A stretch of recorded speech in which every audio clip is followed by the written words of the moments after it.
Hello everyone, I'm the Masked Analyst.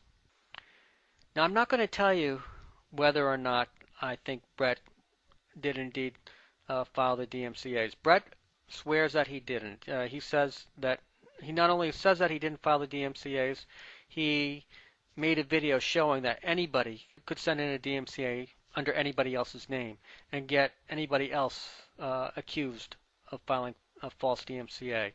YouTube doesn't check. So I'll verify that Brett is indeed telling the truth about that. But the question is, did Brett send in this round of DMCA's, or is he being set up by some hater who wants to make him look bad? Well, I'm not going to answer that, but let me go into some history, and you can use that history to form your own opinion as to whether Brett was responsible. Now, when I first saw Brett's videos, I thought he was brilliant. Maybe I was a little naive at the time, but I thought he was brilliant. He was certainly one of the most highly subscribed YouTube atheists. He had about 4 or 5,000, maybe 8,000 subscribers. This was at a time when if you had 5,000 subscribers, you were pretty close to the top of the heap. This was fairly early on in YouTube's history. And he was quite popular amongst a lot of atheists. But I was one of the first ones to question Brett's integrity.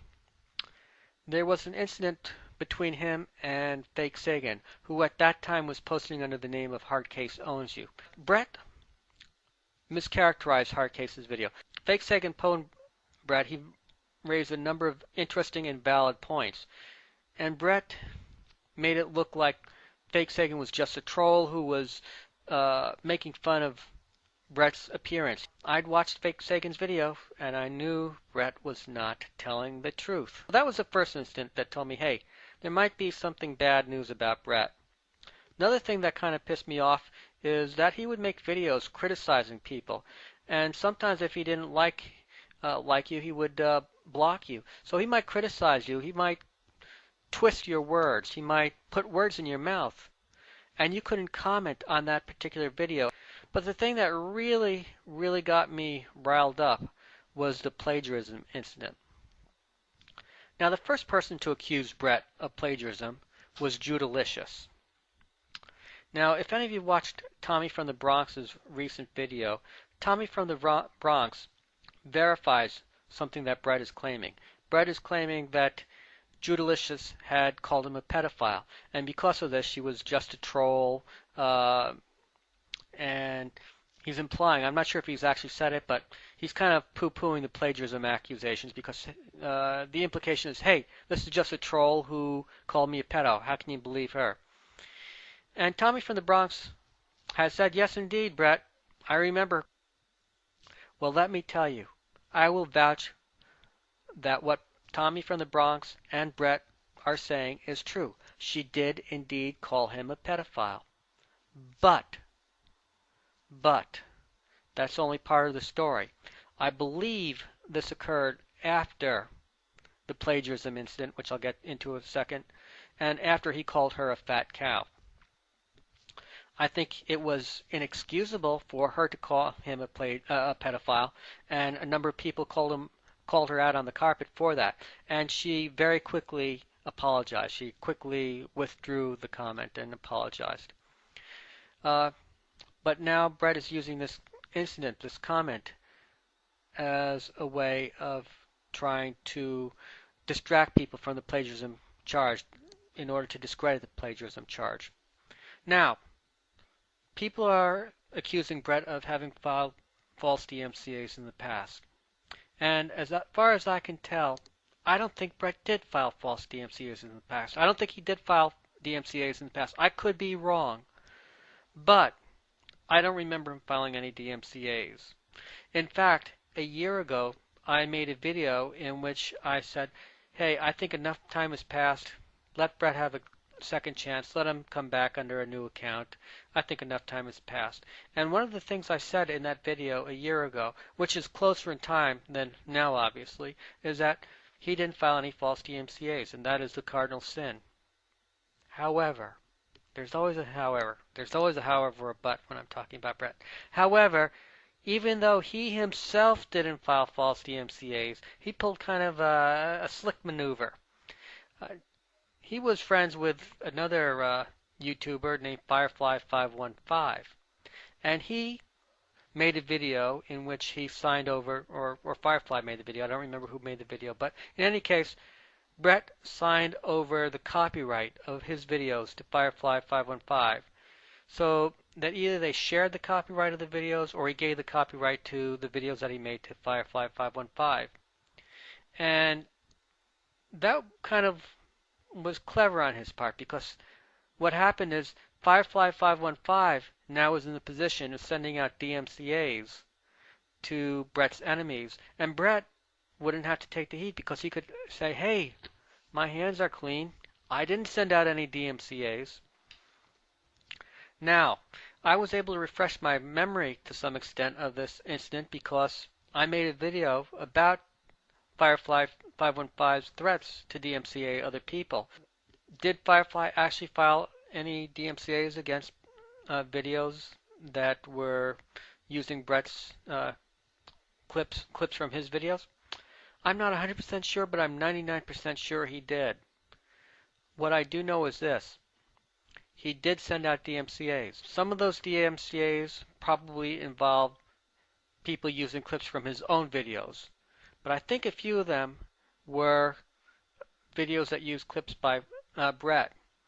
And to bolster my evidence, and unfortunately evidence is in short supply because a lot of the evidence has disappeared over the past couple of years.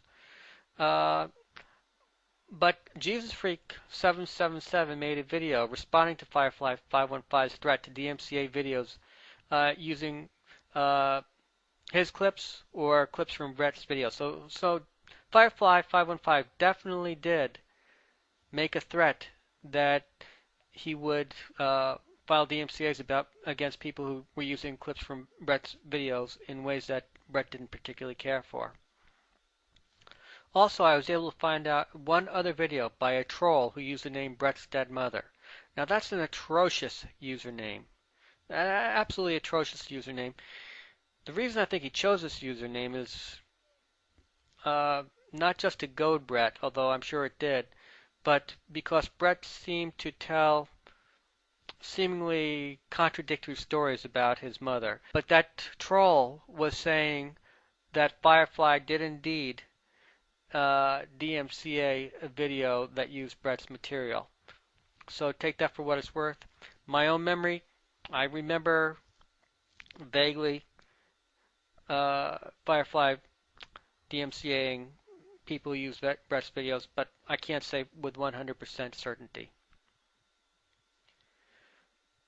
One thing that you can expect now is Brett will make a video accusing me of being a troll, digging up past history, saying, hey, here's a guy in a mask, why won't he show his face, blah, blah, blah, blah. Well, if he does call me a troll, if he does try and denigrate anything I say, if he tries to poo-poo me or dismiss me or silence me or whatever, just remember this. I did indeed make a video a year ago saying that I would like to see Brett have a second chance. If I was just out to attack him, why would I have made this video? Also, as I mentioned before, I'm not going to tell you what to think about the current spate of DMCAs. I don't have the absolute knowledge. What I do know with absolute certainty is this.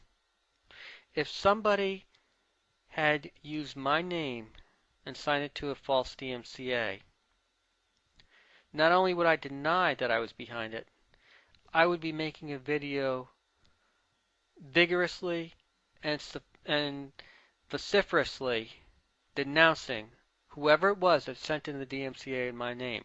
You would see me furious at the person who was DMCAing the video. I would be demanding that the video would be restored, and I'd be sending YouTube a letter demanding that the video be restored, that I wasn't behind it, and condemning in the strongest possible term this troll who had used my name to DMCA the video. Question: has Brett made a video denouncing in the strongest possible terms whoever this mysterious third party is who filed the DMCA? If he didn't, what does that tell you? Well, I'll just leave you with the three possibilities. either Brett filed the DMCA, either Brett didn't file the DMCA, but he found someone like Firefly 515 to do the dirty work for him, in which case he could say, no, I didn't file the DMCA, my hands are clean, and yet get the DMCA removed.